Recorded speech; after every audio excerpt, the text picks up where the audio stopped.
नमस्कार दोस्तों, भारतीय संविधान के इस एपिसोड में आपका स्वागत है। आज हम बात करते हैं भारतीय न्यायपालिका के समक्ष मुद्दे। दिन प्रतिदिन आप देखते जा रहे हैं कि न्यायपालिका के समक्ष बहुत सारे मुद्दे उभर करके आ रहे हैं। उन मुद्दों में घरेलू हिंसा एवं बहुत ऐसे विवाद हैं जिसका सॉल्यूशन कम समय में ढूंढना मुश्किल होता जा रहा है। तो न्यायपालिका के समक्ष क्या-क्या मुद्दे हैं? न्यायाधीशों की नियुक्ति तथा उन्हें हटाने की प्रक्रिया, न्यायिक प्रक्रिया में देरी, महंगा न्याय, भ्रष्टाचार, अन्य। न्यायाधीशों की नियुक्ति में आप देख सकते हैं नेपोटिज्म की व्यवस्था है, भाई भतीजेवाद एवं उन्हें हटाने की प्रक्रिया, न्यायिक प्रक्रिया में देरी, इतना देरी हो जाता है जस्टिस डिले जस्टिस डिनाइड, देर से मिला न्याय भी अन्याय के समान होता है। महंगा न्याय, अगर कोई सामान्य व्यक्ति है अपने हित की रक्षा के लिए न्यायालय में अपनी मांग करता है, वह पैसे के अभाव में नहीं सरवाइव कर पाता है, न्याय को नहीं ला पाता है, उन्हें वह न्याय से वंचित हो जाता है। भ्रष्टाचार, इसके बिना तो आज कोई भी संस्था चल रहा है यह कहना थोड़ा सा असंभव है। न्यायिक सुधार में हम विभिन्न बातों को देखेंगे। सर्वोच्च न्यायालय तथा उच्च न्यायालय के न्यायाधीशों को चल तथा अचल संपत्ति का ब्यौरा देना आवश्यक है। मई 2011 में राजीव गांधी अधिवक्ता प्रशिक्षण योजना का शुरुआत हुआ, जिसके अंतर्गत सभी राज्यों में चुने गए कुछ अधिवक्ताओं को नेशनल लॉ स्कूल में प्रशिक्षण दिया जाता है तथा प्रशिक्षण के पश्चात उन्हें ग्रामीण इलाकों में वकालत करने के लिए भेजा जाता है। नेशनल लॉ स्कूल में प्रशिक्षण दिया जाता है। ग्राम न्यायालय अधिनियम के अंतर्गत मोबाइल न्यायालय का स्थापना किया गया है।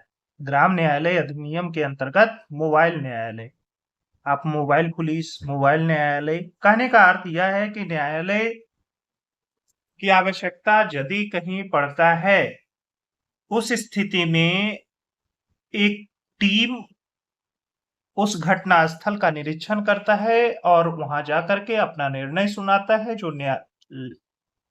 जो न्यायालय के निर्णय के ही समान माना जाता है। मोबाइल न्यायालय का उद्देश्य ग्रामीण क्षेत्रों में लोगों तक न्याय पहुंचाना है। मोबाइल न्यायालय का उद्देश्य ग्रामीण क्षेत्रों में लोगों तक न्याय पहुंचाना। मोबाइल न्यायालय पंचायत समिति के स्तर पर होंगे। मोबाइल न्यायालय पंचायत समिति के स्तर पर होंगे। यह न्यायालय आपराधिक तथा गैर आपराधिक मुकदमों का सुनवाई करेंगे। आपराधिक तथा गैर आपराधिक। पारिवारिक न्यायालय की स्थापना किया जा रहा है। आप देखते हैं फैमिली कोर्ट की स्थापना। इसमें क्या होगा, यदि कोई परिवार किसी कारणवश टूटता है तो उसको टूटने से बचाना या उचित न्याय दिलाना परिवार के लिए। सपोज दैट आज माने कि आज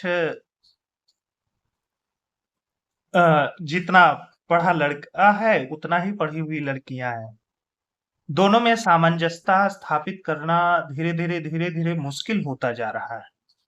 अगर एक लड़की पढ़ाई कर लेती है तो अपने से ऊंचे जॉब वाले लड़का चाहिए, और एक लड़का यदि पढ़ाई करके कुछ बनता है तो उससे सामान्य भी लड़कियां चल सकती।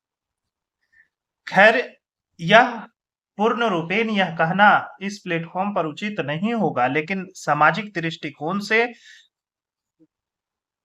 इसे इन बिंदुओं को हम देख सकते हैं। न्यायालयों को कंप्यूटरीकृत किया जा रहा है। न्यायालय को कंप्यूटर से जोड़ा जा रहा है, जिसमें सारा इंफॉर्मेशन आपको वहां दिखेगा। सुझाव क्या है?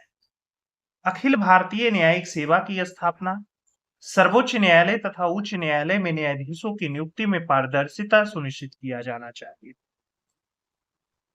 संध्याकालीन न्यायालय की स्थापना, संध्याकालीन न्यायालय की स्थापना से तात्पर्य यह है कि जो हम न्यायालय का टाइम पीरियड रखे हुए हैं तो विशेष न्यायालय की व्यवस्था करके किसी भी मुद्दे को सुलझा लेना।